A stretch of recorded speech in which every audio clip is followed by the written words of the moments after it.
At this point, I'm like, okay, and I have to send it to him to sign, because how do I sign? He's like in a different country. I'm here. How do I sign? So I started Googling. Some dude told me that just put it in a Google Doc and they'll sign it and put an image there. I don't know why that blog is still live. I did that, send it to him with an image of my signature, which I had scanned and put on the page. And then he sends it back to me with a proper like DocuSign and all of that. I'm just feeling like dumb as fuck. They're just sitting there and thinking like, dude, like, okay, this looks very shabby, but everything is done. The contract is signed. I can now work. And that, so I was at work. It was Monday. Like I had already wasted the entire weekend doing this, and I would work on weekends. So I'm like, weekend is gone. Today I'll work. So I was at work. It was like 1 p.m., like in the middle of work. And then he sends me, okay, what are the next? I am just freaking out, like, now. What? How many steps are there? Can you give me a Yeah, list? yeah. Like, is there anything that he's like, no, send me an invoice? I'm like, dude, what the hell is an invoice? So my manager actually saw me creating an invoice while I was in office. I, I I hadn't told him I'm also freelancing on the side or anything. So I remember that was the first time I got caught, because I had that, I think that PayPal website where you can Yeah. create those free invoices that everyone uses initially. So yeah, that I had that open and he's seeing me create invoices, and then I send it back to him. Hi, everyone. Welcome to another episode of Connecting and Stuff, a podcast where we take a topic from our professional life and try to have a personal conversation about Mhm. it. Today, we have Ishaan with us. He is the founder of this marketing agency called SpearGrowth. Mhm. And today, he is going to take us through his journey of being an employee to consultant to now an agency owner. And all of that happened in a really small time span. Correct me if I'm wrong, Ishan. You left your job in 2019 and then you launched your agency in 2021, right? No, I left my job in 2020, and then Okay. I started the agency in 2021. Yeah. Yeah. So that is like 3 years. And in those 3 years, we also had pandemic and recession. Oh So yeah. all of that considered, I'm pretty sure you would have a lot of good stories for us. So before we dive in and before we start the actual conversation, do you have anything to add to it? Anything you want to share? Yeah, I think I had a pretty interesting time before the job while in college, right? That was the time when I actually got into this entire, oh, what, like just doing random stuff and making my parents really worried about me all the time. That started in college. We Okay, can talk about that so as well. actually it started from the college. I guess Yeah. I skipped a few years. Yeah. But anyway, I mean, you left your job in 2020. So what Mhm. was that feeling? I mean, what was going through your mind? I mean, a lot of people ask me this question as well because I also left my job and started freelancing. So why would a person leave a really good paying job, secure job, Mhm. without having anything lined up? Because you also left your job without having anything lined up, and take that decision. What went through your mind back then? Yeah. That's something that I think. So people just say, "Oh, that is so brave," and like after you leave a job, that's like the common things that people say. But Mhm. honestly, it wasn't like that. I mean, it's not that scary. I mean, see, when you're doing it, then it's scary. But once you have done it and it's just been done, right? Then you realize, if you think about it logically, it wasn't that risky. I'll explain, right? So I'll maybe like Please. do a story. Like, why did I leave? It was a good job. Great manager, like absolutely, like I still respect him, still speak with him, like amazing guy, Sricharan, like love it. Like he scolded me so many times for all these different things, because of which I was able to learn a lot of marketing. So a lot of respect for that guy. For basically Sricharan, like amazing person. So people leave managers. I had no reason to leave my manager, right? The company was good. The position was pretty good. I just felt I wasn't learning enough. And for me, that was reason enough to be like, okay, if I continue this path, I'll not learn at a space at the pace I want to. And if I change my path, I may or may not.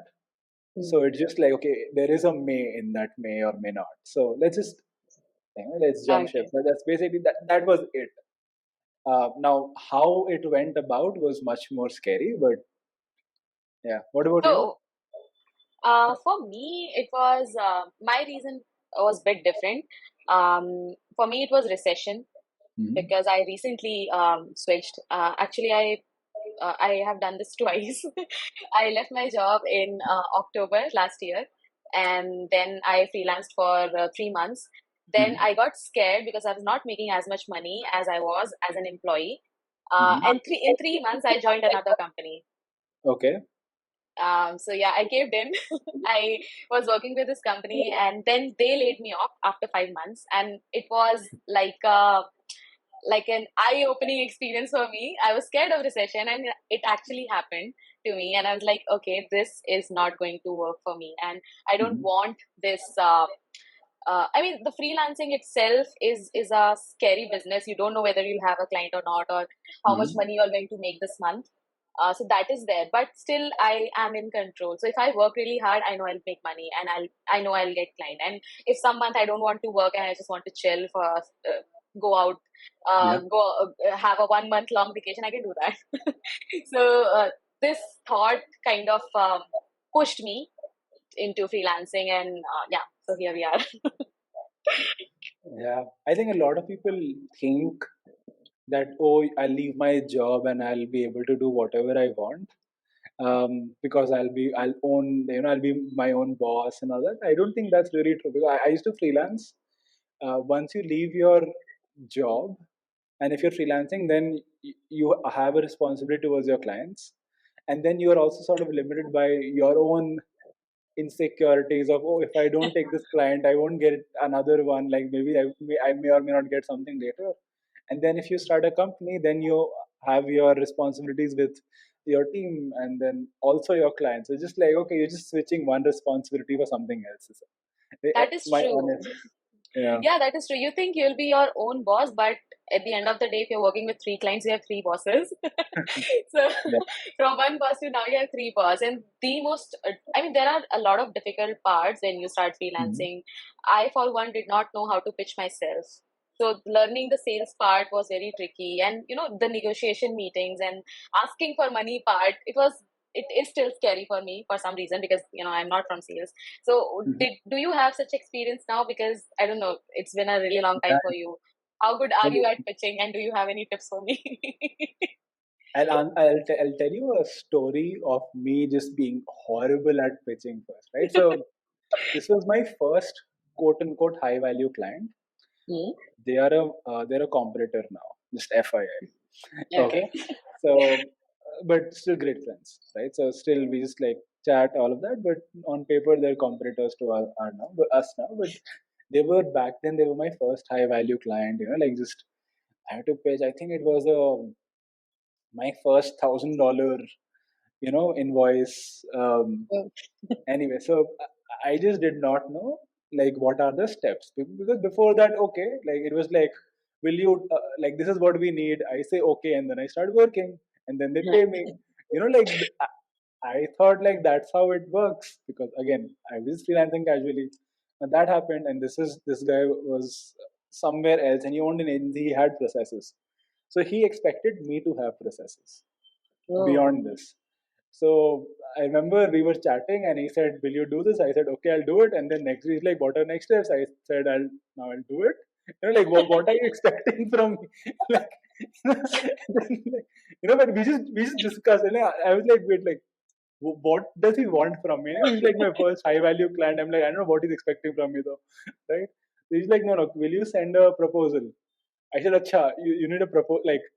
Okay, I'll create one. So I started quickly Googling. Oh, yeah, yeah, of course, I'll send you a proposal. I started Googling how I to know what is create a a proposal. proposal. Yeah, how to create a proposal, what should it have, and then just went on the rabbit hole. Took me, I think, a good 10 hours, because I Oh. overdid it to just create a proposal, send it to him. I'm like, okay, cool, done. Now I'll do the work. He's like, okay, what are the next steps? I'm like, what do you mean by next steps? I'll work now. Like, what, what does he expect? No, now will you send the contract? I'm like, Oh. what the hell? Okay, so I'm trying to figure out how to do a contract, and then at the end, I somehow make it right. Now again, took me a lot way too long. At this point, I'm like, okay, and I have to send it to him to sign, because how do I sign? He's like in a different country. I'm here. How do I sign? So I started googling. Some dude told me that just put it in a Google Doc and they'll sign it and put an image there. I don't know why that blog is still live. I did that, send it to him with an image of my signature, which I had scanned and put on the page. And then he sends it back to me with a proper like DocuSign and all of that. I'm just feeling like dumb as fuck. They're just sitting there and thinking like, dude, like, okay, this looks very shabby, but everything is done. The contract is signed. I can now work. And that, so I was at work. It was Monday. Like I had already wasted the entire weekend doing this, and I would work on weekends. So I'm like, weekend is gone. Today I'll work. So I was at work. It was like 1 p.m. like in the middle of work, and then he sends me, okay, what are the next? I am just freaking out like now. What? How many steps are there? Can you give me a Yeah, list? yeah. Like, is there anything that he's like, no, send me an invoice? I'm like, dude, what the hell is an invoice? So my manager actually saw me creating an invoice while I was in office. I, I I hadn't told him I'm also freelancing on the side or anything. So I remember that was the first time I got caught, because I had that, I think that PayPal website where you can Yeah. create those free invoices that everyone uses initially. So yeah, that I had that open and he's seeing me create invoices, and then I sent it back to him. But that was, and then I was like, okay, do you want me to work or should I do the SEO bit or not? Right? Like, should I just keep doing making contacts for you? So that was my first, how my first high value client started, the project started. Yeah. These steps are actually very tricky and time consuming. I also find creating contract and invoice. I sometimes feel like, should I hire someone, pay them on hourly basis, and they can create all these documents for me, because it takes a lot of time to create a proper contract and it's boring. Sometimes I feel like, should I copyright all this contract because I'm a copywriter? I can improve the paragraphs. But like, what is wrong? Yeah. No, I think it's every step is important, and now I think we have processes, so it does not take that much time. Now it takes like maybe 15 minutes for all three of these steps together. But yeah, back then when I didn't know what it was, that first time was just like running around trying to figure out how to do different things. And every resource tells you something else. Someone tells you Yeah. it should look like this, someone says it should look like that, and yeah. So If you go on Google, you'll find yourself wasting a lot of time reading about these different steps and different rules. yep. So yeah, it's scary for me. Do you have these clients who insist on creating their own contract rather than accepting yours? That happens pretty often, especially with larger companies which have their own legal teams. Either there's a lot of, so for example, after we say yes, in those cases, there's some clients who just don't care. It's like send, like accepted, done. Some clients would want to go through every single thing, that they send it to the legal teams and then they would go through everything. Some legal teams are like, dude, just here's our contract. Now you go through it. You write down the comments and sign it. In those times, it takes a little longer, maybe a couple of days extra to just start. But yeah, that happens. I I had this client who insisted, I mean, they are a big company, huge company, Mhm. and they are in fintech. So they kind of insisted on creating their own contract, and I agreed. So that went on for a couple of weeks. And meanwhile, this guy that I was connected to, I mean, we were connected before I become a freelancer. Yeah, So yeah. I thought I could trust this person and start working. So I kind of I started working on the document or the draft that he gave me, and I mean, it went on for 2 weeks and he did not share any contact. I got really worried. So one day I got on a call and I told him, see, I don't know what is happening on your end, but I don't feel that this is the right way of doing things, because I'm really scared. I don't know what to do. So he was like, Rashmita, you can trust us. So I said, yes, I can trust you. I'm fine with it, but just send me a piece of paper. It was like so he kind of talked to his uh, finance team, and then Mhm. they got it done in 2 days. Then I was really happy. So I kind of freak out when the contract is not signed, and I Mhm. insist on, you need to sign the contract for me. And I Yeah, was that like, if has. we ever work together, I'll keep that in mind. So uh, how difficult was it for you? I mean, right now, for example, the kind of problems that I am facing is I have clients, but I really want to work with the good ones, you know. You always want to work with the good ones. Mhm. So the problem that I am having right now is, okay, I have three clients. Two of them are good. One is, okay-ish. So I want to drop this person and find another one. So do you face these kind of dilemma, and then you feel like, no, it is your ethical responsibility. You kind of sign contract with this person. You cannot just drop him just because they ask too many questions on book, or book your calendar at random times. Yeah. So have you ever experienced something like this? Um, I'll give you like a couple of stories again, right? So when we started, I used to do anything for everyone. Oh, Okay. okay. Basically, so I have done things like, and this is during freelancing, I would do like, okay, what is every single skill in marketing that I have? What is every single skill in marketing that my friends have? So we can do everything, right? Who can we do for anyone, right? That was how I started my freelancing journey. In when that was the case, I used to have this happen to me all the time, right? Like literally all the time, I would have like all sorts of weird requests come in. Uh, I would be learning things all the time, and then also like the kind of requests that people would have is going to be all over the place. Then so that was like one stage. It was fun, but it wasn't Mm. sustainable. So that's me being saying it politely, right? So so um, then when we started Spear Growth, one thing that we don't talk about, right? Like we don't just tell anyone, is that we uh, first couple of months we also had B2C clients, because when Okay. I used to freelance, I had B2C clients, and then when we started Spear Growth, it wasn't a specialty B2B SaaS company. Even though I Mm-hmm. had B2B SaaS experience, that's what I was doing in my job, but I could do either. I was doing both. When we decided not to do B2C, right? So the revenue split between B2B and B2C was about 60% B2C and 40% B2B. Okay. One the day we decided not to do it, we just said that okay, we're not going to renew contracts. So it took Mm-hmm. us about 6 months, and so our revenue was exactly flat because every time a B2C client would leave, a B2B client would come, and that kept happening. So and there was also like times when someone left but no one is here, so it was just like Mm. in a straight line, and then it took off. But yeah, like we basically had to replace 60% of our revenue, as in like in Mm. that time when we had to do that. Obviously not an easy decision, but yeah, I'm saying it was a good decision, definitely a good decision. But why So did you decide to drop B2C? Because B2C also spends a lot on marketing. back then I had a simple reason. I wanted to Uh-huh. become one of the best marketers. B2C has to do that. In B2C, you need to know video, you need to know understand brand, and you have to be really good at it. In B2B, in my opinion, that time I was like, okay, you just need to understand numbers and operations and processes and frameworks. And I was much better at B2B's course basic skills than B2C. So I just do B2B because I'm like naturally good at it. So I just that's it. That was Yeah. like that's it. There aren't usually grand reasons when you like people expect those stories, right? Which you can go and tell on Shark Tank that oh something happened. And they weren't any grand stories.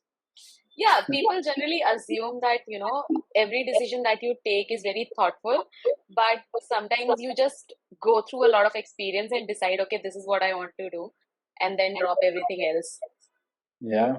I mean, I am at this phase right now where I am also accepting all size of clients. I am in B2B and I help with content and product marketing. So that is my Mhm. niche. But I also, go with, so right now I want to define the size of the companies I want to go with.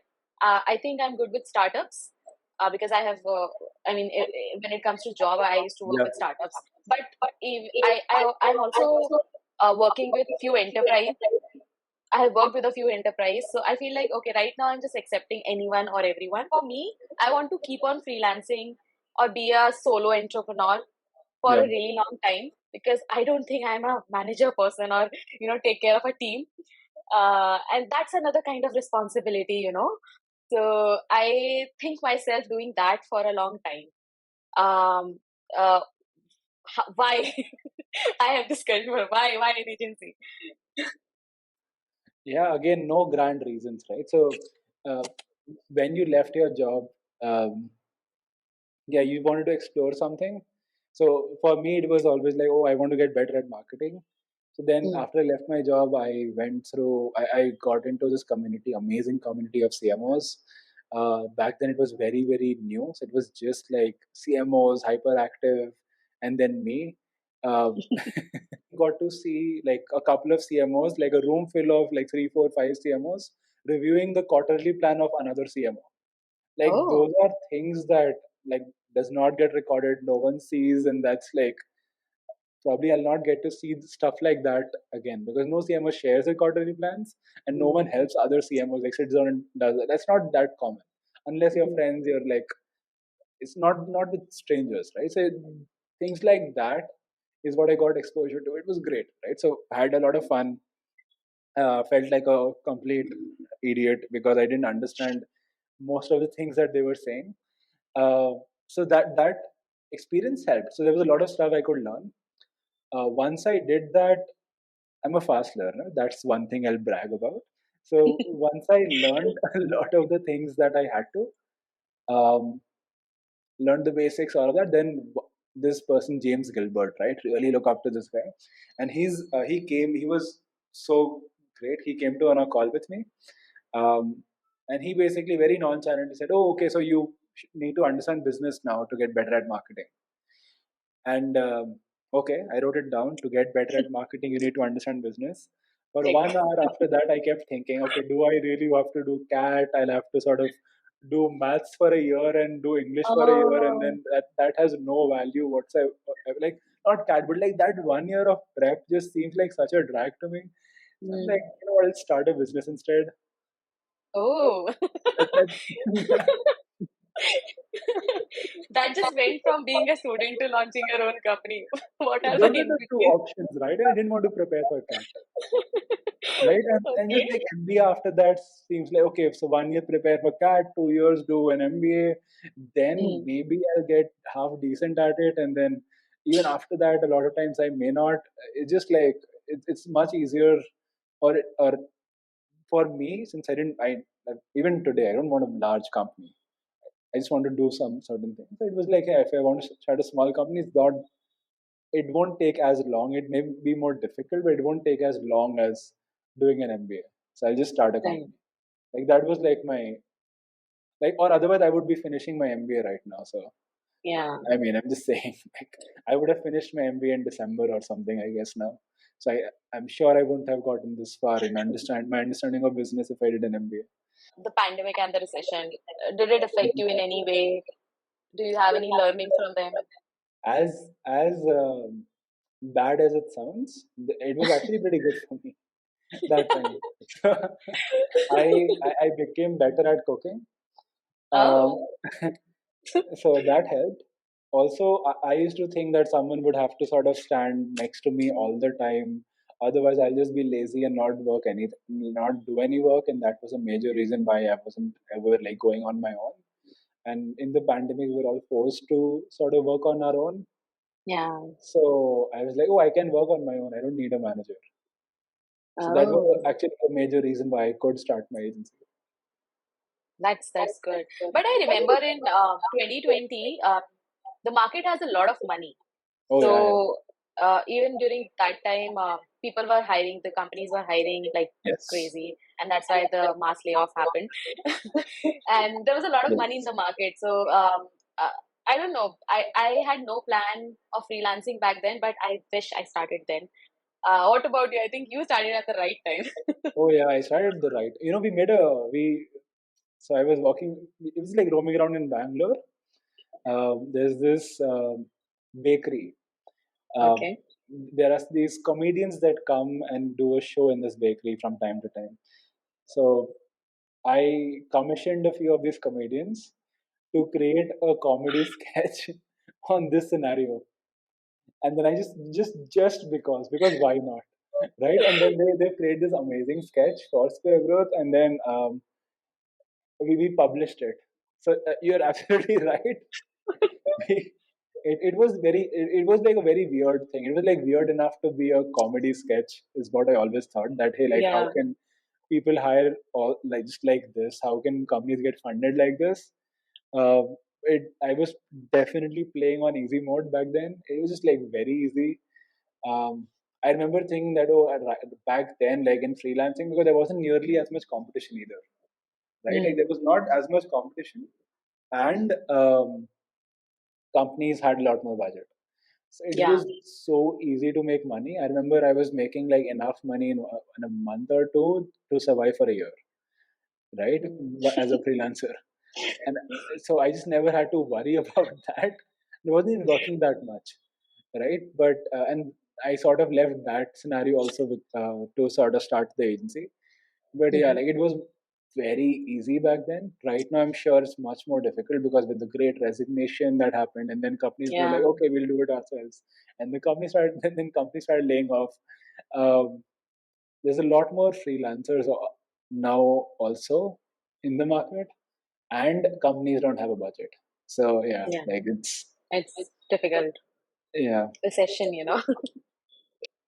So, what are your client red flags? I have a bunch of things that I notice before Mhm. starting, and if I notice a lot of these red flags, I don't go ahead with these people. So, for example, one thing is asking for free work. You know, Mhm. I can show you my portfolio sample, but I'm not going to do. And even if the free work is going to take me more than a day, I am Mhm. not going to work Yeah. on this thing. So, do you have these kind of red flags? I can tell you what it was and what it is. Okay. Would that be helpful? Right. So the difference between now and then is that earlier I didn't really have a well-defined niche. Mm. Um, I didn't really have a well-defined niche or marketing. So I didn't really have anything like much for marketing myself. Now, since it's an agency, I can spend time marketing the agency. So we have a good influx of clients that keep flowing in, all of that, right? So these things happen. So earlier, I had like very neat, like 4, 7 points. I have it open in front of me. This is from I think 4 years ago.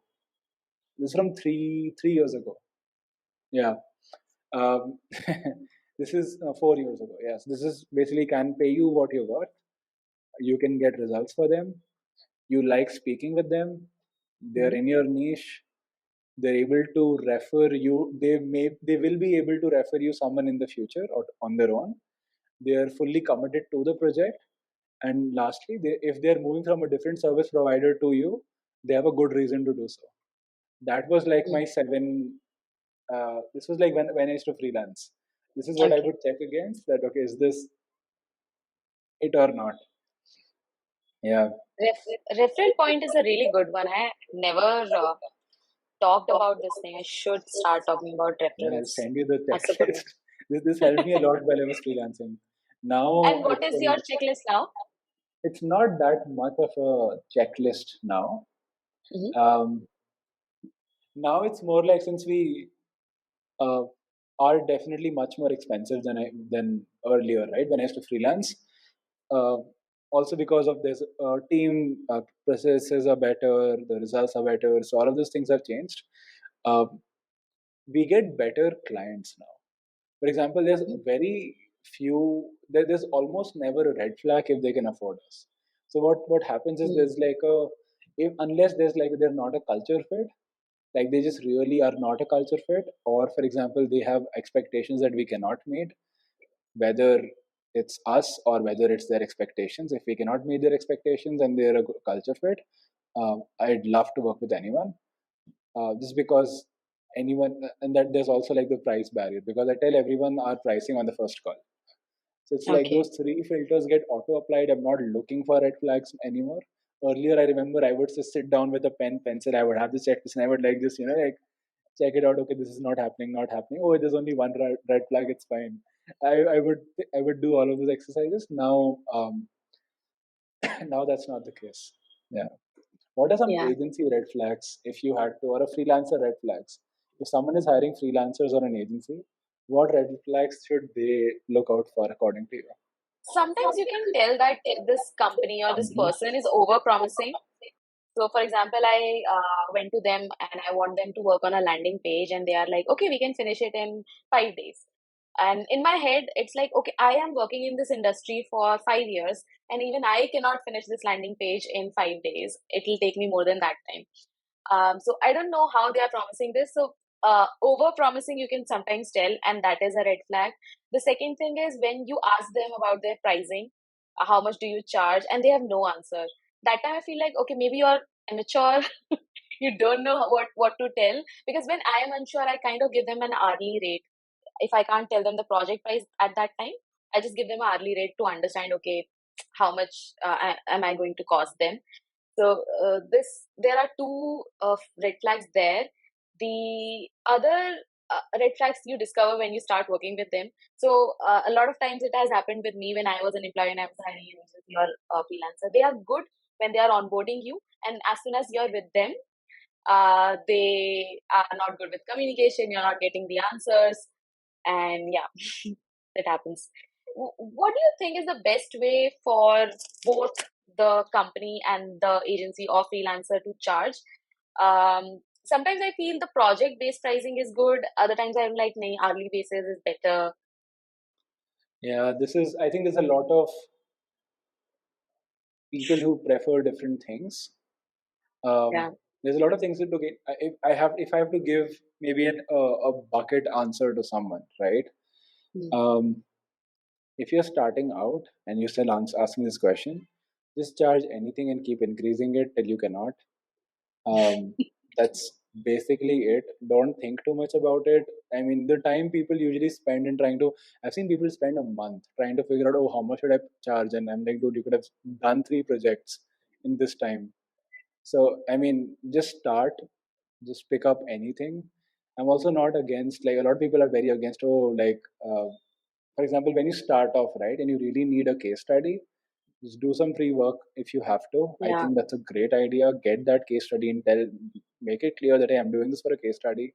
I want to make sure you get successful, and I would need a little bit more of your time. I don't want your money right now for this project, but I would need more time for you to. I would need a video testimonial and this and that in return for that. So stuff like that. So you can start with anything.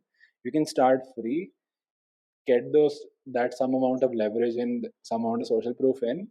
Once that is done, just sort of pick a price. I actually wrote an entire guide on this. Just pick a price, keep increasing it. Uh, when you're sort of presenting a proposal, there's again a lot of different things you can do. One thing that worked really well for me earlier, I don't follow it anymore as much, is something called Goldilocks pricing, right? So Goldilocks pricing is essentially you pick, let's say, that you know what the price of the lowest package is, Mm. you know what the price of the, you know the prices of the 3 packages, and you want the client to Yeah. pick the middle package. Yeah. You've already decided that, you don't know what is there in the package. So you sort of figured out by the client, this is how much I want to charge them, this is what is a lower price of that, this is a higher price. The high has to be high enough, low has to be close to it, close to the middle price. So it's like, oh, let's buy, take option one, option two is just a little more than that, and then Mm. option three is a lot, so it acts as an anchor. So you're sort of pushing people towards option two that you've Yeah. already decided. Now you start to fill in the blanks. Okay, what am I going to give in option two? How can I provide the most amount of value with this amount of budget? And then sort of Mm. reverse fill it. If you don't know the scope, you don't know how to create buckets, options, just try this approach where you figure out the pricing first and then you figure out, okay, what do I, because you sometimes get a sense that, oh, maybe they'll be okay spending this amount of money, but I don't know how to bucket it. So in Yeah. that case, you can do this. Figure out the pricing first, and then figure out the deliverables. So I think playing around with it, not worrying too much about it, because in 3 months you can raise it anyway, and then you're not stuck to anything. Just keep raising it till you're able to figure out, okay, this is what works. This is where I'm closing clients. This is where I'm not closing clients. Um, yeah, I think people over engineer it, honestly.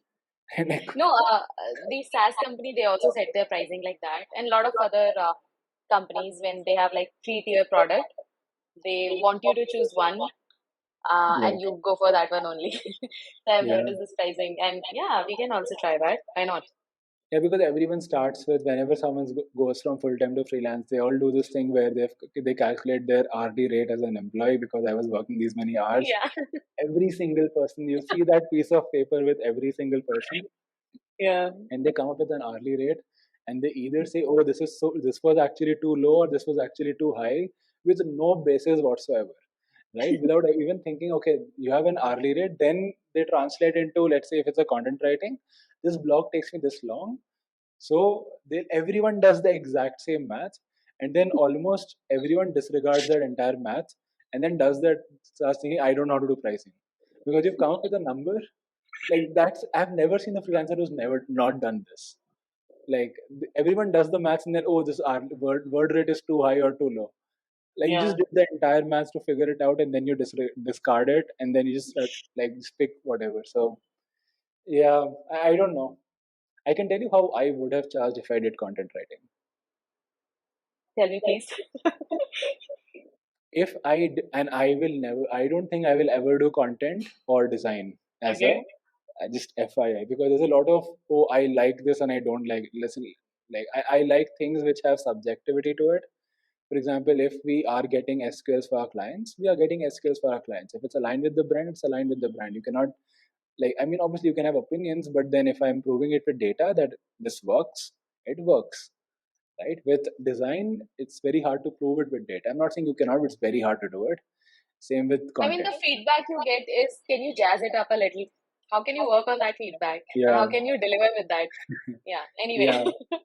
So if I had to charge, or if I had to create a content thing, I would definitely do something which is more project based.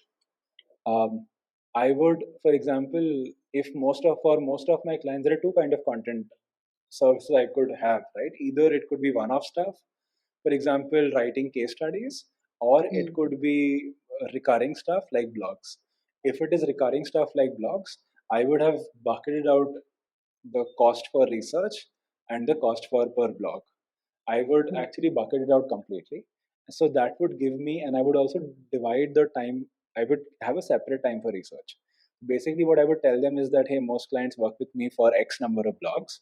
You don't need to worry about the words or anything like that. What I will do is I will do my research for 3 days, 4 days, 7 days, whatever. I will figure out these things. I'll make sure we're aligned and I'll present it to you. At the end of that, Okay. any blog that you give me, earlier it would have taken me, which could have taken me like 7 days, now it's only going to take me three, because I truly understand this, your audience, your message, your industry. So it's going to really help me. So I'll have a separate pricing for basically research, Mm. and then a fixed pricing for Writing. blogs. So that's how I Okay. would have done it. Just That's a good one. People don't consider the research part. They just think, okay, we'll give you a topic and you just need to write it. yeah, especially if you have to write about an industry and if you have to Mm. integrate a lot of product expertise into it, you need to have a very solid process to do it. Or if it's a research based piece, so again, I would actually divide it into parts and price according to, definitely not per word. I would have Yeah, priced it definitely according to not. something Never. else. Never. Yeah. Okay, so on that note, we are going to end this episode. Ishaan, thanks for your time. I hope you Mhm. enjoyed it. Oh yeah, yeah, definitely. If yeah, if anyone, if you ever want to sort of just look at what I mean by research or something like that, right? For example, we've been doing a lot of work on what demand gen looks like, because you're in B2B as well, Yeah, right? So how to do that research? There's a lot of things that I've made, which it's like ungated on Miro boards. Maybe we can just share that. I'll share it with you. yeah, Maybe you can just link it down for people to look at. absolutely, Okay, how to do the research that helps across ads, content, SEO, anything like that. absolutely. Would love that. Awesome. Thank you so much.